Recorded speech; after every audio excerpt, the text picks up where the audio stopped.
Je crée un CV qui décroche des entretiens. On commence tout de suite avec la première des 4 étapes de notre méthode.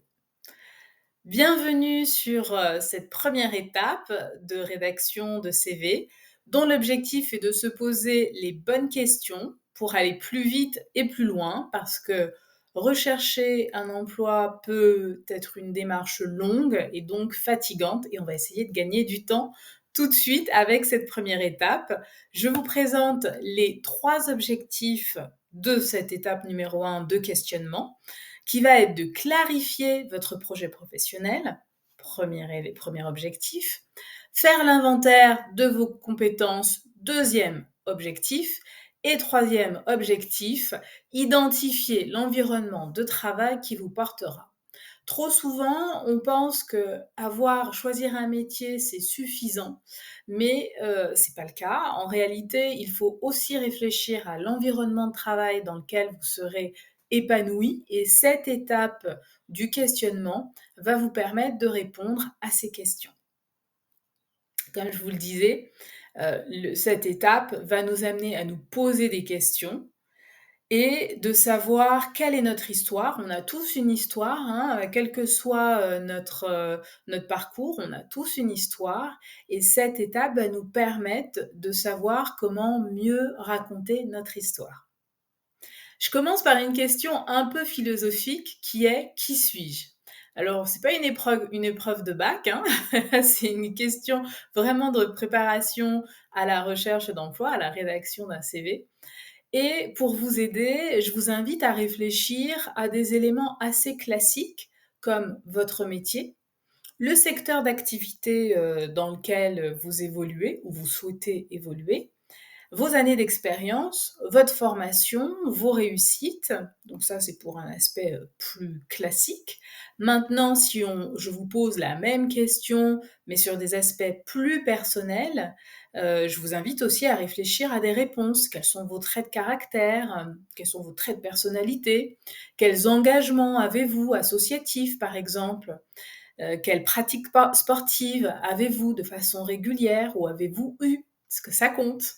Donc, à la réponse à la question «Qui suis-je?», ça va être vraiment le point de départ de la réflexion sur la rédaction de votre CV. Elle est vraiment incontournable. Donc, première question: qui suis-je? On réfléchit à des aspects très classiques, mais aussi plus personnels, parce que ça compte. Au moment de choisir entre deux candidats qui ont la même expérience, la même formation, bah, ce qui va faire la différence, c'est qui ils sont en dehors du travail, et il faut pouvoir le démontrer dès le CV. Question suivante: quelles sont vos valeurs et vos compétences?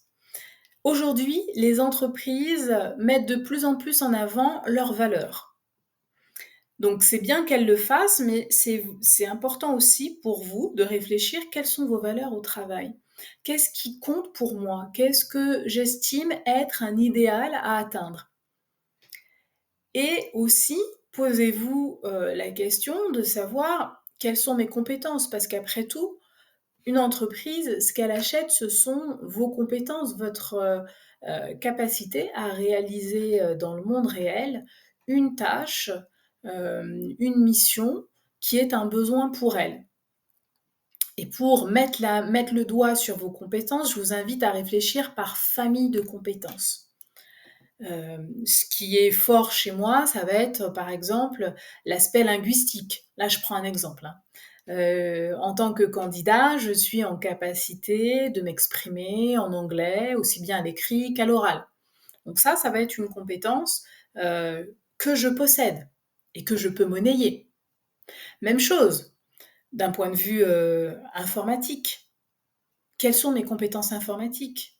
Est-ce que je suis en capacité, d'utiliser, de pratiquer les différentes suites Windows, Google?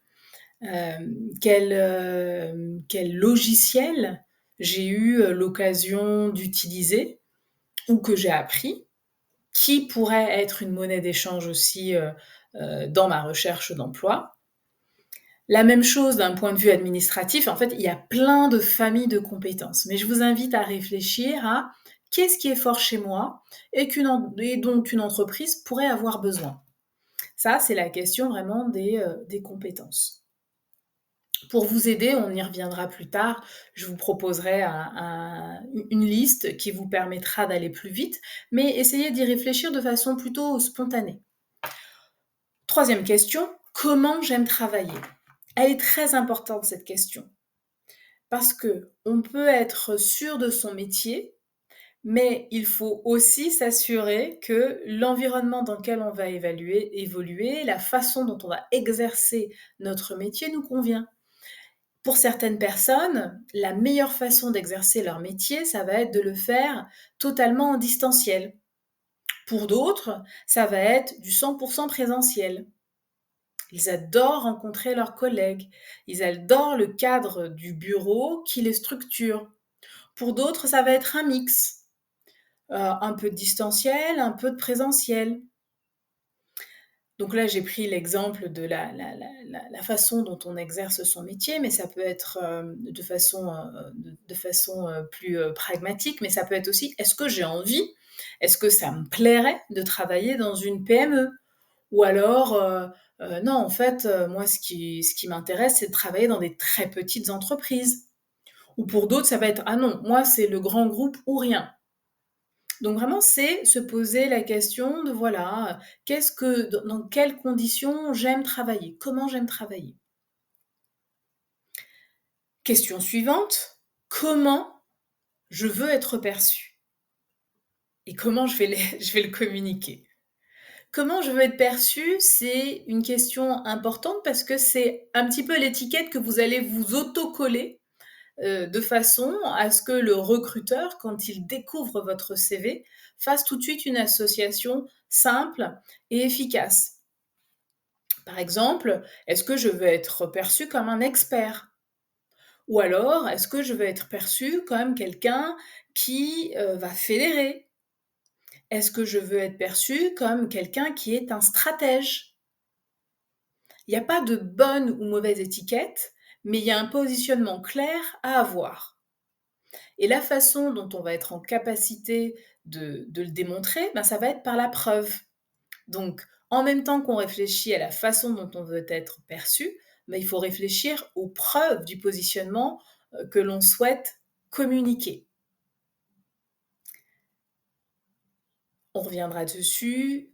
J'ai préparé un petit exercice qui va vous plaire et qui va vous permettre de clarifier cette question-là.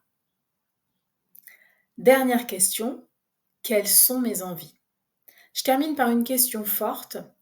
Parce qu'il y a rien de plus frustrant quand on a un bon CV, qu'on reçoit le candidat et que le candidat nous met un doute. Pourquoi? Parce qu'il n'est pas clair sur ses envies.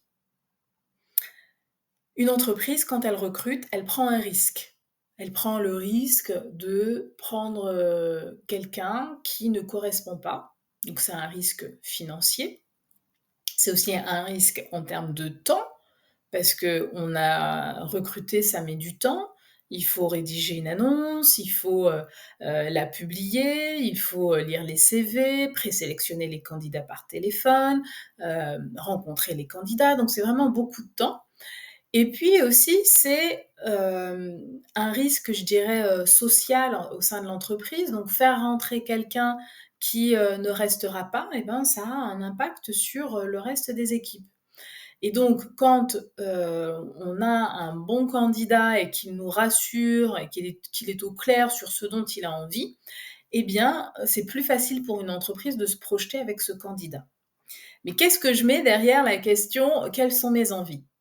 Mes envies, eh ben, ça peut être de travailler en CDD.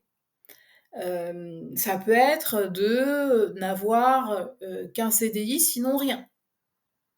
En France, le CDI est encore le contrat de travail qui permet, de faire plein de choses dans la vie, de se loger, d'aller,